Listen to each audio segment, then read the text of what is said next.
Pero wait lang. Hindi lang kasi. Okay ka lang, pare?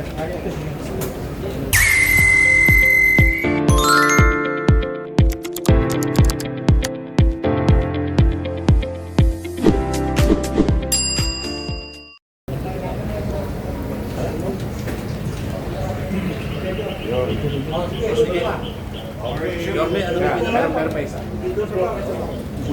Mapagaling ka. It's okay. Take your time. Bakit? Sugsog mo pa. Nagdal ka sa bahay. Natanong ko lang ba? Para gusto ko mag-stay dito. Pati pa tuloy yan. Ito, ma. Galing ah. Okay na mga kapatid. Start. Sige, sir, ano yung pinaka-inspection nila po rin? Well, of course, as you all know, about a week ago, we already made a directive to Manila Health Department para sa ating North Cemetery, South Cemetery, at saka Islamic Cemetery. To prepare for the influx ng tao bayan na bibisita sa kanilang mga mahal sa buhay na nahimlay dito sa pampublikong libingan. Nagbigay na rin ako ng mga direktiba, yung mga bawal at yung mga pag-iingat, lalo na usually year on year mayroong mga naliligaw na bata, nawawalay sa mga kaanak, pero nasa loob ng sementeryo. So, binigyan ko rin ng order si Director J. De La Puente ng Social Welfare ng Manila na mag-assist at halimbawa, makapaganda ng ilang makakain kasi siyempre na po may mga kamag-anak na bibisita, walang-wala rin naman sa buhay. At least meron man lang sila mapag-hari ko na sa loob ng social welfare ng city. At yung mga panawagan ko po ulit, huwag mo kayo magdadala ng mga matutulis sa bagay, kumpis kayo po yun, lalo na ang baril. Pulis lang mo ang allowed. Nagapamayapa sa ating komunidad. Yung iba huwag na po kayo magbalak dahil mahuhuyo lang mo kayo. Talaga maikpit po kami para sa seguridad ng pantalaga. Yung mga alak, ipagsabukas nyo na. Beta nyo muna sa highballs yung mga alak o hindi. At saka yung mga maingay like karaoke. Siguro mas, I think, kung nakakapagsalita lang yung ating mga nahimlay dito, mas gugustuhin nila makasama kayo ng taimtim na sila ibinisita nyo. Siguro ganun ang gawin natin atmosphere. Ito ang darating na November. Visit our loved one, offer something, particularly prayers. So, zero vendors ulit sa mga Bawal. Bakit?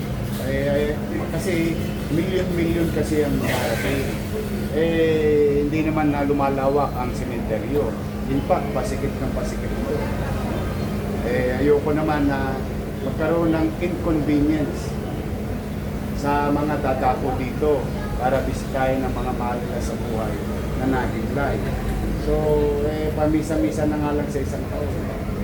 Ayoko naman. Pero, magkaganon pa man, as you can see, yung mga partikular na pangangailangan na binibili ng tao, normal, which is mga bulaklak at kandila, pinayagan ko naman sila sa labas ng sementeryo.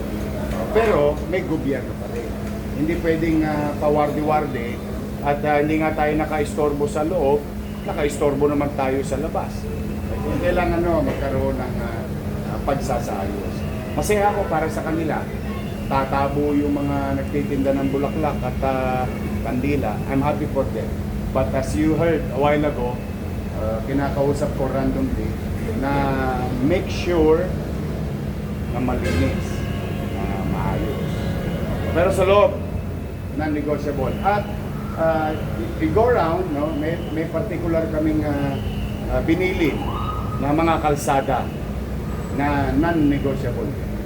Hindi pwedeng magkaroon ng obstruction. Any form of obstruction. Kasi yung iba naman ay may sasakyan, may motor, para magamit naman temporarily yung mga adjacent areas, main roads and city roads na magamit naman ng mga galing sa Metro Manila. Kasi ang mga nahimlay naman dito hindi lang pang Maynila.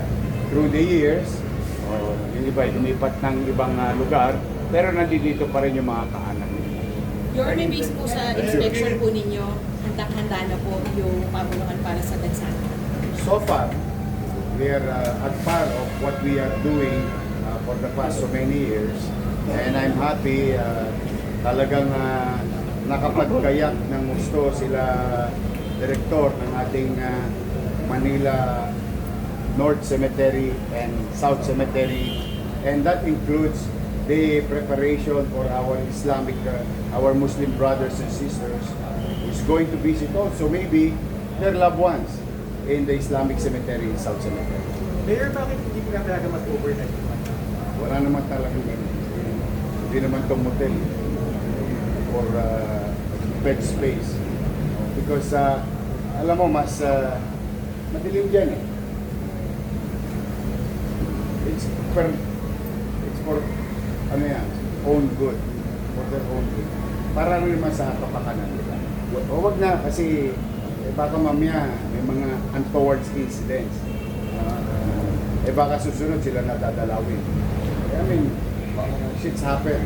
Sorry for the word. Excuse me for the word. It would be better for everyone, for their own sake. Pero walang adjustment sir, 9 o'clock, kahit 10 or 11. Pagka sinabi ng gano'n, sundin na lamang po natin. And anyway, while it is true that historically, and as a matter of cultural, para nakasanayan natin, na talagang November 1. Pero sa totoo po, ang sementeryo po ay bukas 365 days a year. Kaya lang talaga nagkakasabay-sabay tayo kasi holiday, papasyal natin ang ating mga mahal sa buhay. But they are always welcome naman to visit their loved ones. Yes, Orme, maraming tao sa Las. Dumadalo rin po yung mga mandurong ng dumadalo nito. Good luck. Basta kami nag-abiso. Nung 2 weeks ago, nag-abiso na ako na kayong mga tulisan at tulonggis, huwag nyo nang balakin. Kasi baka mamaya magkaroon ng untoward incident. Di susunod na November 1, kayo naman ang dadalawin ng mga pamilya ninyo. You'll never know. Kasi maraming tao, hindi ko rin mapipigilan ng taong bayan pagka kinuyog kayo. Pagka namabrul kayo ng taong bayan, huli na para, we don't encourage, but sa galit ng tao, pero mo nga naman saan ka nakakita papasyalan ko lang yung pamilya ko, niyayari pa ako ng tulonggis. Huwag na lang, basta tayo ko lang naman yan. But then again, matatanda na kayo, alam niyo na ang tama't mali, but we will make sure na may gobyerno sa Maynila.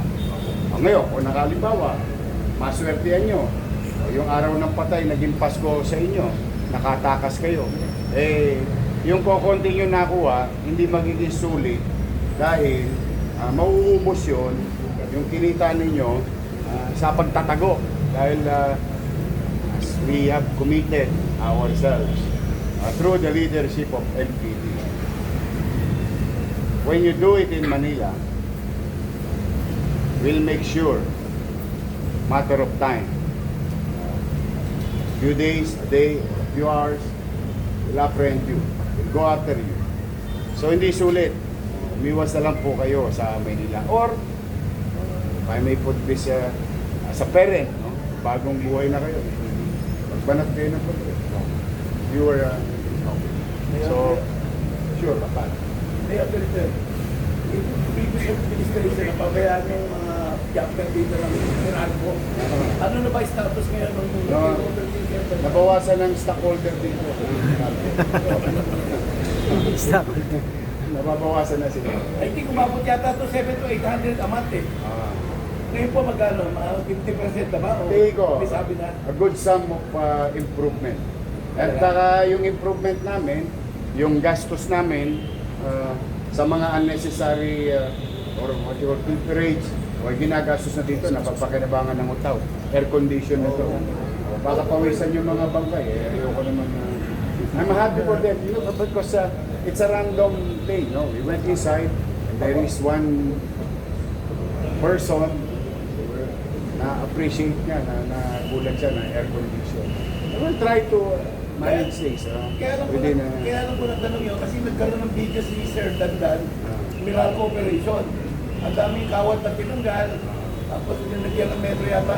Saka yung kapitbahay namin na syudad, medyo dumadako dito. Baka mamaya may magsabong na naman ha. Baka kayo natamaan ng taro eh. Gamot na lang, gamot. Kasi syempre naman yung nakasakit. O nga pala, ano? Good day you ask for that. Thank you. Eh kung halimbawa po may hina-hina ang inyong baga o kayo may nararamdaman magmas na po kayo. Eh kasi po, meron tayong at some areas na medyo kumalat ang influenza.